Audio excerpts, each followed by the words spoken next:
दोस्तों एक बार फिर से हम आपके लिए BRO form fill up 2026 apply process की अपडेट लेके आ चुके हैं। किस तरह से आप बॉर्डर रोड ऑर्गेनाइजेशन की वेरियस पोस्ट के लिए 899 वैकेंसीज के लिए अपने फॉर्म अप्लाई कर सकते हो। स्टेप बाय स्टेप कंप्लीट जानकारी आपको इस वीडियो में दी जाएगी। लास्ट डेट की अपडेट है, अंतिम मौका है, केवल 2 दिन शेष रह गए हैं। आप जल्द से जल्द अपना फॉर्म अप्लाई कर ले, कहीं मौका हाथ से छूट न जाए। आप अंतिम समय का वेट न करें, आखिरी समय में कोई भी टेक्निकल प्रॉब्लम हो सकती है, तो आप आज ही से अभी से अपना फॉर्म अप्लाई कर ले। अंतिम समय में फॉर्म भरते समय अगर आपके सामने कोई भी टेक्निकल प्रॉब्लम आ रही है तो उसका हल भी आपको इस वीडियो में मिल जाएगा। फॉर्म अप्लाई करते समय आपको कोई भी ऐसी गलती या फिर मिस्टेक नहीं करनी होगी जिसको करने से आपका एप्लीकेशन फॉर्म भी रिजेक्ट हो सकता है। अंतिम समय में फॉर्म भरते समय आपको कुछ महत्वपूर्ण बातों को भी ध्यान में रखना होगा, तभी आपका एप्लीकेशन फॉर्म सक्सेसफुली सबमिट हो पाएगा। आवेदन करते समय आप किस प्रकार से अपनी डिटेल फिल करोगे, एप्लीकेशन फॉर्म आपको कैसे डाउनलोड करना होगा, किस तरह से आपको क्वालिफिकेशन डिटेल या फिर अदर डिटेल उसमें फिल करनी होगी, किस तरह से आपको यहाँ पर डॉक्यूमेंट्स अटैच करने होंगे और किस एड्रेस पर आपको अपना फॉर्म सबमिट कर देना होगा। कंप्लीट जानकारी के लिए आपको ये वीडियो कंप्लीटली देखनी होगी। इस वीडियो को पूरा देखने पर ही आपके सभी सवाल और डाउट क्लियर होंगे। तो चलिए दोस्तों, बिना कोई वक्त गंवाए शुरू करते हैं बीआरओ फॉर्म फिलअप की पूरी जानकारी। फॉर्म भरने से पहले आपको सबसे पहले हमारी वेबसाइट आईएनडी सरकारी नौकरी के इस पेज पर विजिट करना होगा, जिसका लिंक आपको नीचे description plus first comment box में मिल जाएगा। और हमारे इस पेज पर विजिट करके आप यहां से बीआरओ का फॉर्म अप्लाई कर सकते हो। बॉर्डर रोड ऑर्गेनाइजेशन की ओर से draftsman, Hindi typist, store keeper, technical operator, communication operator, excavating machinery, electrician की पोस्ट निकाली गई है। 899 वैकेंसीज निकली हुई है। 4 जुलाई लास्ट डेट है ऑनलाइन आवेदन करने की। अंतिम मौका है, आपके पास केवल 2 दिन शेष रह गए हैं। 5200 से 20,200 सैलरी है। 10वीं 12वीं पास कैंडिडेट अप्लाई कर सकते हैं। अलग अलग पोस्ट के लिए अलग अलग क्वालिफिकेशन आप यहाँ से चेकआउट कर ले। 18 से 27 वर्ष आयु सीमा है। 50 रुपये फीस है। SC/ST PWD को फीस जमा नहीं करनी होगी। Written exam, skill test, document verification और मेडिकल एग्जामिनेशन के आधार पर आपका सिलेक्शन किया जाएगा। ऑफलाइन आप ऑल इंडिया से अप्लाई कर सकते हो bro.gov.in पोर्टल से। इंपोर्टेंट लिंक सेक्शन के अंतर्गत official notification and application form PDF link पर आप जैसे क्लिक करोगे तो आपके सामने इसकी पीडीएफ ओपन हो जाएगी। इसी पीडीएफ के एंड में आपको आपका एप्लीकेशन फॉर्म भी दिया गया है। सबसे पहले आप यहाँ पर category wise, post wise vacancy checkout कर ले। इंपोर्टेंट डेट्स की टेबल आपको यहाँ पर दे दी गई है। एज लिमिट आप यहाँ से ग्रुप वाइज चेकआउट कर सकते हो। एज लिमिट के साथ में आपको यहाँ पर इसमें क्वालिफिकेशन की भी डिटेल पोस्ट वाइज प्रोवाइड करा दी गई है। आप यहाँ से एग्जाम पैटर्न और सिलेबस भी डिटेल में चेकआउट कर सकते हो। फॉर्म अप्लाई करने के लिए भी कुछ जनरल गाइडलाइंस आपको यहाँ पर इसमें प्रोवाइड करा दी गई है। तो यहाँ पर आपको इस पीडीएफ को स्क्रॉल डाउन करना होगा और इसी पीडीएफ के एंड में आपको इसका एप्लीकेशन फॉर्म देखने को मिल जाएगा। यहाँ पर आपको आपके इस एप्लीकेशन फॉर्म का एक हार्ड कॉपी प्रिंट आउट ले लेना है और फिर उसे फॉर्म को यहाँ पर आपको अपने पेंसिल से फिल करना है। सबसे पहले गाइज यहाँ पर आपको पोस्ट का नाम एंटर करना है जिस पोस्ट के लिए आप अप्लाई करने जा रहे हो। तो आप ऑफिशियल नोटिफिकेशन में से ही चेकआउट कर सकते हो कि आप किस पोस्ट के लिए अप्लाई करने जा रहे हो।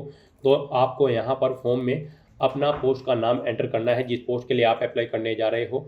उसके बाद गाइज आपको यहाँ पर अपना कोड एंटर करना होगा, पोस्ट कोड। यहाँ से आप चेकआउट कर सकते हो। यहाँ पर पोस्ट के सामने उसका कोड दिया गया है, जैसे कि ड्राफ्टमैन के लिए 1 है, हिंदी टाइपिस्ट की पोस्ट के लिए 2, स्टोर कीपर टेक्निकल के लिए 4, यहाँ पर 3 पोस्ट कोड है। तो यहाँ पर आप जिस पोस्ट के लिए अप्लाई कर रहे हैं उसका कोड एंटर करेंगे। उसके बाद गाइज आपको यहाँ पर अपना पासपोर्ट साइज फ़ोटो, जी हाँ दोस्तों, पासपोर्ट साइज फ़ोटो लेटेस्ट यहाँ पर आपको अफिक्स करना है। उसकी डायमेंशन 4 सेंटीमीटर इंटू 5 सेंटीमीटर होनी चाहिए। कलर पासपोर्ट साइज फ़ोटो आपका होना चाहिए, वो आपको यहाँ पर अफिक्स करना है। उसके बाद यहाँ पर आपको अपनी कैटेगरी बतानी है, आप किस कैटेगरी से बिलोंग करते हैं। यहाँ पर आप जिस भी कैटेगरी से बिलोंग करते हैं उसके नीचे आप टिक कर देंगे ओके का। फिर यहाँ पर आपसे कुछ चीज़ें पूछी गई हैं। आपसे पूछा गया है कि क्या आप EX सर्विसमैन के सन हैं। अगर हैं तो आप यहाँ पर यस के ऑप्शन पर टिक करेंगे, नहीं है तो नो के ऑप्शन पर आप टिक करेंगे। फिर आपसे पूछा गया है आप यहाँ पर सर्विंग या रिटायर्ड किसी अधिकारी के सन या डॉटर हैं। अगर हैं तो आप यस करेंगे, नहीं तो आप नो ऑप्शन पर टिक कर देंगे। उसके बाद आपसे पूछा गया है आपका भाई सर्विस करता है ग्रीफ या फिर आर्मी में, अगर करता है तो आप यस टिक करेंगे, नहीं तो नो टिक करेंगे। यहाँ पर आपको आपके इस एप्लीकेशन फॉर्म का एक हार्ड कॉपी प्रिंट आउट ले लेना है और फिर उसे फॉर्म को यहाँ पर आपको अपनी पेंसिल से फिल करना है। ब्लू पेन से यहाँ पर आप अपना ये फॉर्म फिल करेंगे। उसके बाद आपसे पूछा गया है कि क्या आपके पास एनसीसी का भी सर्टिफिकेट है। अगर है तो आप यहाँ पर यस टिक करेंगे, नहीं है तो नो टिक करेंगे। एनसीसी का सी सर्टिफिकेट है तो आप यस टिक करें, नहीं तो नो टिक करें। उसके बाद आपसे पूछा गया है कि क्या आप सीपीएल हैं। अगर है तो आप यस करेंगे, नहीं तो नो ऑप्शन सेलेक्ट करेंगे। जम्मू और कश्मीर के माइग्रेट कैंडिडेट हैं। अगर है तो यस टिक करेंगे, नहीं तो नो टिक करेंगे। आप स्पोर्ट पर्सन हैं तो यस टिक करें, नहीं तो नो टिक कर दें। इस तरह से यहाँ पर आपको अपनी कुछ डिटेल्स प्रोवाइड करनी है। और यहाँ पर अगर आप स्पोर्ट पर्सन हैं, अगर आप यहाँ पर स्टेट लेवल के खिलाड़ी हैं तो आप इस कॉलम में 1 एंटर करेंगे। डिस्ट्रिक्ट लेवल के हैं तो आप यहाँ पर 2 एंटर करेंगे। और यूनिवर्सिटी लेवल पर आपने गेम में पार्टिसिपेट किया है तो यहाँ पर आप 3rd एंटर कर देंगे। इस तरह से यहाँ पर आपको अपनी स्पोर्ट की डिटेल देनी है। और फिर जब आप अपना एप्लीकेशन फॉर्म सबमिट करेंगे उसके साथ आपको अपने सपोर्टिंग डॉक्यूमेंट आपके स्पोर्ट्स के सबमिट करने होंगे। फिर यहाँ पर आपसे पूछा गया है क्या आपने सर्विस की है। अगर की है तो ईयर में आपको यहाँ पर एंटर करनी है। फिर आपको वेटेज बताना है अपने मार्क्स का। आपकी जो रिक्वायर्ड क्वालिफिकेशन है आपकी पोस्ट की, जिस पोस्ट के लिए आप अप्लाई कर रहे हैं उसकी मार्क्स की वेटेज या परसेंटेज यहाँ पर आपको एंटर करनी है। कोई एडिशनल क्लेम्ड है तो यहाँ पर आप प्रोवाइड कराएंगे। टोटल परसेंटेज यहाँ पर आप अपनी जो रिक्वायर्ड क्वालिफिकेशन है उसकी आप एंटर कर देंगे। फिर आपसे पूछा गया है कि क्या आप economically weaker section EWS category candidate हैं। अगर हैं तो यस टिक करें, नहीं तो आप नो टिक कर देंगे। इस तरह से यहाँ पर आपको अपनी डिटेल देनी है। उसके बाद यहाँ पर आपको आपका नाम एंटर करना है। कैपिटल लेटर्स में यहाँ पर आपको अपना नाम एंटर करना है अपनी 10वीं की मार्कशीट के अकॉर्डिंग। फिर आपको अपने फादर का नाम यहाँ पर एंटर करना है अपनी 10वीं की मार्कशीट के अकॉर्डिंग। यहाँ पर आपको इन कॉलम्स में एक कॉलम में अपने नाम का एक कैरेक्टर एंटर करना है।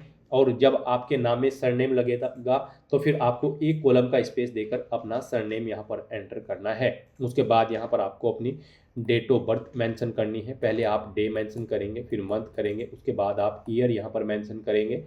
फिर गाइस यहाँ पर आपको अपना परमानेंट होम एड्रेस एंटर करना है पिन कोड के साथ। यहाँ पर आप अपना परमानेंट एड्रेस एंटर करें, यहाँ पर आप अपना पिन कोड एंटर करें। उसके बाद आपको अपना प्रेजेंट एड्रेस यहाँ पर एंटर करना है, ये भी आपको पिन कोड के साथ यहाँ पर एंटर कर देना है।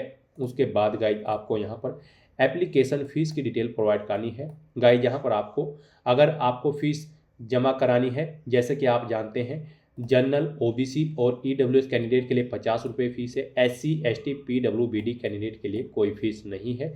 तो यहाँ पर अगर आप फीस क्राइटेरिया के अंतर्गत आते हैं तो आपको अपनी फ़ीस की डिटेल देनी होगी, जैसे कि बैंक का नाम यहाँ पर आपको देना होगा। फिर यहाँ पर आपको ऑनलाइन पेमेंट रेफरेंस नंबर देना होगा।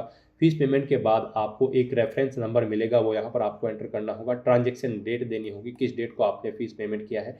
अमाउंट देना होगा, कितना अमाउंट आपने यहाँ पर पे किया है। और अगर आप फीस क्राइटेरिया के अंतर्गत नहीं आते हैं तो फिर आप इस कॉलम को खाली छोड़ देंगे, कॉलम नंबर 14 को। यहाँ पर गाइड आप कैसे अपना फ़ीस पेमेंट करेंगे उसके लिए हम आपको बता दें। आपको यहाँ पर ऑफिशियल नोटिफिकेशन में ही फ़ीस का एक सेक्शन दिया गया है और इसमें आपको आपकी फ़ीस से रिलेटेड सभी डिटेल्स प्रोवाइड कर दी गई है। यहाँ पर गाइड हम आपको बता दें, कैंडिडेट को ये लिंक दिया गया है, इस लिंक पर क्लिक करते हुए आप ऑनलाइन अपना फ़ीस पेमेंट करेंगे। जैसे ही आप इस लिंक पर क्लिक करेंगे आपके सामने यहाँ पर कुछ इस तरह से इंटरफेस ओपन होगा।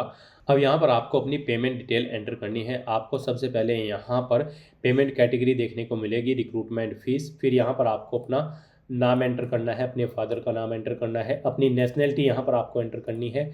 उसके बाद आपको अपनी डेट ऑफ बर्थ यहाँ पर इस कैलेंडर में से सिलेक्ट कर लेनी है। फिर आपको अपना मोबाइल नंबर यहाँ पर एंटर करना है, अपना एड्रेस यहाँ पर आपको एंटर करना है, स्टेट एंटर करना है, पिन कोड, अपना आधार नंबर, और फिर आपको यहाँ पर अपना एडवर्टाइजमेंट नंबर एंटर करना है, ट्रेड एंटर करनी है, किस पोस्ट के लिए आप अप्लाई कर रहे हैं ट्रेड के, अमाउंट एंटर करना है, कितना अमाउंट आप एंटर करेंगे। कोई रिमार्क करना चाहते हैं तो आप यहाँ पर एंटर कर सकते हैं। उसके बाद यहाँ पर आपको अपनी कुछ और डिटेल्स देनी है।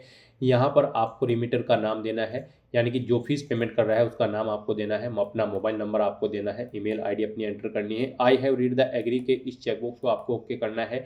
ये कैप्चा कोड यहाँ पर आपको एंटर करना है और उसके बाद आपको नेक्स्ट के इस ऑप्शन पर क्लिक करते हुए अपना फीस पेमेंट करना है। जैसे ही आप नेक्स्ट के ऑप्शन पर क्लिक करेंगे फिर आपको अपना फीस पेमेंट की जो ये डिटेल आप प्रोवाइड कराएंगे उसे चेकआउट करते हुए आपको वेरीफाई करना है और फिर आपको अपना फीस पेमेंट यहाँ पर कंप्लीट कर देना है, debit card, credit card, net banking या फिर यूपीआई के माध्यम से।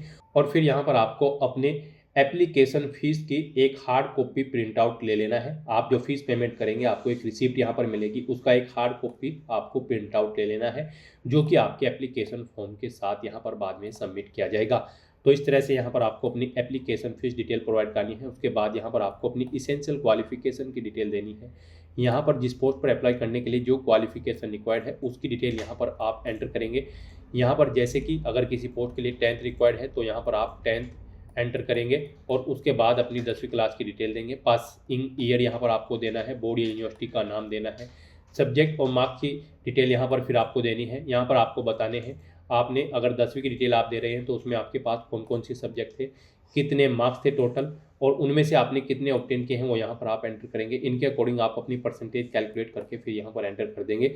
इस तरह से यहाँ पर आपको अपनी 10वीं 12वीं ग्रेजुएशन पोस्ट ग्रेजुएशन आपने जो भी अपनी क्वालिफिकेशन कर रखी है आपको अपनी हायर क्वालिफिकेशन तक की डिटेल यहाँ पर एंटर कर देनी है।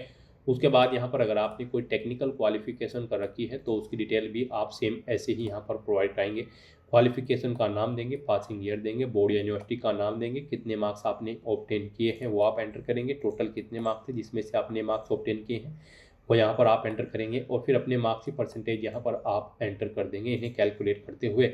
उसके बाद अगर आप यहाँ पर कोई ऐसी पोस्ट के लिए अप्लाई कर रहे हैं जिसके लिए आपका ड्राइविंग लाइसेंस रिक्वायर्ड है तो यहाँ पर ये पोस्ट है ड्राइवर एमटी रोड रोलर और ओईएम के लिए। यहाँ पर आपको अपनी ड्राइविंग लाइसेंस की डिटेल भी देनी होगी। आपको बताना होगा आपके पास लाइट मोटर व्हीकल है या फिर heavy motor vehicle driving licence है या फिर कोई अन्य है और उसकी डिटेल यहाँ पर आपको देनी होगी। किस डेट को वो इशू हुआ है वो डेट आप एंटर करेंगे, किस अथॉरिटी ने इशू कराया है उसका नाम यहाँ पर आप देंगे, यहाँ पर ये कब तक वैलिड है वो डेट आप एंटर करेंगे और रिन्यूअल अगर अप टू इफ़ एनी कोई रिन्यूअल है तो उसकी डिटेल यहाँ पर आप देंगे अपने ड्राइविंग लाइसेंस की और अपने ड्राइविंग लाइसेंस की एक हार्ड कॉपी फोटो कॉपी यहाँ पर आप अपने फॉर्म के साथ सबमिट करेंगे। यहाँ पर इस तरह से आपको अपनी ड्राइविंग लाइसेंस की डिटेल देनी है अगर आप ड्राइविंग की किसी पोस्ट के लिए अप्लाई कर रहे हैं। फिर यहाँ पर अगर आपको एक्सपीरियंस है तो इस कॉलम में आप अपने एक्सपीरियंस की डिटेल प्रोवाइड कर देंगे और अगर आपको एक्सपीरियंस नहीं है तो इस सेक्शन को आप खाली छोड़ देंगे। एक्सपीरियंस है तो आपको अपना एक्सपीरियंस सर्टिफिकेट भी फॉर्म के साथ सबमिट करना होगा, हार्ड कॉपीज़ का अपने एक्सपीरियंस सर्टिफिकेट का। एक्सपीरियंस में अगर आपको डिटेल देनी है तो यहाँ पर नेम और एड्रेस देना होगा एम्प्लॉयर यानी अपना अगर आपको एक्सपीरियंस है। फिर यहाँ पर आपको बताना होगा कब से कब तक का आपको एक्सपीरियंस है, नेचर ऑफ ड्यूटी आपको देनी होगी, मंथली सैलरी आपकी कितनी थी वो आपको बताना होगा, आप परमानेंट थे या फिर टेम्परेरी बेस पर कार्यरत थे वो आपको यहाँ पर डिटेल देनी होगी। उसके बाद यहाँ पर अगर आप लेबर या फिर सीपीएल एक्सपीरियंस है आपको तो उसकी डिटेल भी सेम ऐसे ही यहाँ पर आप प्रोवाइड कर सकते हैं। यूनिट या फॉर्मेशन देंगे जिसमें आप कार्यरत थे, कब से कब तक कार्यरत थे वो डेट आप यहाँ पर एंटर करेंगे, टोटल मंथ और ईयर इनके अकॉर्डिंग आप कैलकुलेट करके यहाँ पर बताएंगे, ट्रेड बताएंगे किस ट्रेड पर आप कार्यरत थे, प्रेजेंट में आप अपना स्टेटस देंगे कार्यरत हैं या फिर जॉब छोड़ चुके हैं। इस तरह से यहाँ पर आपको अपनी बॉर्डर रोड ऑर्गेनाइजेशन लेबर या फिर सीपीएल एक्सपीरियंस अगर है तो उसकी डिटेल आपको यहाँ पर कंप्लीट करनी है। उसके बाद यहाँ पर आपको अपना मोबाइल नंबर एंटर करना है जो कि आपके आधार से लिंक है। फिर अगर कोई अल्टरनेट मोबाइल नंबर है तो वो यहाँ पर आप एंटर कर दें, अपना आधार कार्ड नंबर यहाँ पर आप एंटर करें और उसकी एक हार्ड कॉपी भी आपको फॉर्म के साथ सबमिट करनी होगी अपने आधार की। फिर यहाँ पर आपको अपनी ईमेल आईडी एंटर करनी है, कैपिटल लेटर्स में आप अपनी ईमेल आईडी यहाँ पर एंटर करेंगे। उसके बाद आपको डिक्लेरेशन सेक्शन में इन डिटेल्स को रीड आउट कर लेना है, पेज को नीचे स्क्रॉल डाउन करना है। यहाँ पर आपको अपना पैलेस एंटर करना है, डेट एंटर करनी है जिस डेट को आप फॉर्म अप्लाई कर रहे हैं, यहाँ पर अपना लेफ्ट थंब इम्प्रेशन आपको करना है और फिर यहाँ पर आपको अपने सिग्नेचर करने हैं। इस तरह से यहाँ पर आपका फॉर्म कंप्लीट फिल हो जाएगा। उसके बाद यहाँ पर आपको अपने एडमिट कार्ड की डिटेल फिल करनी है। यहाँ पर ये ऑफिस यूज के लिए है, इसमें आपको कुछ भी नहीं छेड़ना है। फिर यहाँ पर आपको अपना एक पासपोर्ट साइज फ़ोटो अफिक्स करना है, 4 सेंटीमीटर इंटू 5 सेंटीमीटर का लेटेस्ट पासपोर्ट साइज फ़ोटो यहाँ पर आपको अपना अफिक्स करना है और उस पर क्रॉस सिग्नेचर यहाँ पर आपको कर देने हैं। उसके बाद गाइड यहाँ पर आपको अपनी बेसिक डिटेल्स देनी है। यहाँ पर आपको अपना नाम एंटर करना है, अपने फादर का नाम, हाउस का नंबर यहाँ पर आपको अपना देना है, अपना विलेज, पोस्ट ऑफिस, तहसील, डिस्ट्रिक्ट, स्टेट, पिन कोड यहाँ पर आपको राइट करने हैं यानी कि एंटर करने हैं। उसके बाद यहाँ पर आपको अपना आधार नंबर एंटर करना है, अपना कॉन्टैक्ट नंबर और यहाँ पर आपको अपने सिग्नेचर करने हैं, लेफ्ट थंब इम्प्रेशन यहाँ पर आपको अपना करना है, पोस्ट का नाम देना है जिस पोस्ट के लिए आप अप्लाई कर रहे हैं। ये डिटेल भी आपको अपनी एडमिट कार्ड की यहाँ पर फिल करनी है और फिर यहाँ पर आपको अपना फॉर्म सबमिट कर देना है। फॉर्म सबमिट आपको हमने बताया है स्टार्टिंग में ही किस एड्रेस पर आपको सबमिट करना है। यहाँ पर गाइज आपको अपना form GREF centre DG camp Pune 411015 आपको इस एड्रेस पर अपना फॉर्म सबमिट करना है। इस एड्रेस पर आपका फॉर्म सबमिट होगा। आपको यहाँ पर अपना एप्लीकेशन फॉर्म एक सुपर सब्सक्राइब एनवलप में फिल करने के बाद डालना है और उसके साथ आपको अपने जो रिक्वायर्ड एजुकेशनल क्वालिफिकेशन या फिर अन्य सर्टिफिकेट्स है उनके हार्ड कॉपी भी यहाँ पर आपको अटैच करने हैं और उनमें आपको अपने सेल्फ अटेस्टेड आपके डॉक्यूमेंट होने चाहिए और इस एड्रेस पर आपको फिर अपना फॉर्म सबमिट कर देना है। लास्ट डेट से पहले लास्ट डेट यहाँ पर 4 जुलाई 2026 से इससे पहले आपका फॉर्म इस एड्रेस पर पहुँच जाना चाहिए। और यहाँ पर जो दूर दराज क्षेत्र से हैं उन कैंडिडेट के लिए लास्ट डेट 19 जुलाई 2026 है। इससे पहले आपका फॉर्म यहाँ पर पहुँच जाना चाहिए इस एड्रेस पर। तो दोस्तों ऐसे आप बॉर्डर रोड ऑर्गेनाइजेशन की इस भर्ती के लिए अपने फॉर्म अप्लाई कर सकते हो बिना कोई मिस्टेक किए हुए। आज की इस वीडियो में बस इतना ही। आई होप ये वीडियो आपको पसंद आई होगी। अगर पसंद आई हो तो इसे लाइक और शेयर करें। चैनल पर नए हो तो इसे सब्सक्राइब कर लें। Thanks for watching.